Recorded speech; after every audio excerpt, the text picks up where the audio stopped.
चला तर आज बनवूयात वसुबारसेसाठी खास नैवेद्य असतो गवारीची भाजी आणि बाजरीची भाकरी। त्यासाठी मी गवार स्वच्छ धुवून घेतली, कांदा चिरून घेतलाय। आता आपण फोडणी टाकू। मोहरी, जिरे, हिंग, हळद। गवारीच्या भाजीच्या वाटणात आपण थोडंसं कूट, नंतर थोडं खोबरं, जिरे आणि लसूण। आता आपला कांदा 2 मिनिट परतलाय। आपण त्यात मसाले टाकून घेऊ। त्यामध्ये धने जिरे पूड, नंतर हे लाल तिखट 2 चमचे आणि मसाला 1-2 चमचे। यात आपण मीठ पण टाकून घेऊ। गवारी आपण टाकून घेऊ आणि 1-2-3 मिनिट परतू, म्हणजे गवारीला एक छान स्वाद येतो।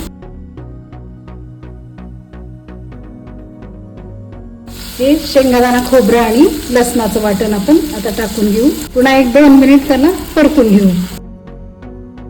अर्धा कप मिक्सरचं भांडं धुवून पाणी टाकून घेऊ। 3-4 मिनिटात गवारी आपली शिजून निघाली। 3-4 मिनिटात आपली गवारी मस्त शिजून निघाली। तयार आहे आपली गवारीची मस्त सुकी भाजी। मी बाजरीचं पीठ चाळून घेतले। आता त्यात थोडंसं मीठ टाकून घेऊ, गरजेचं असतं।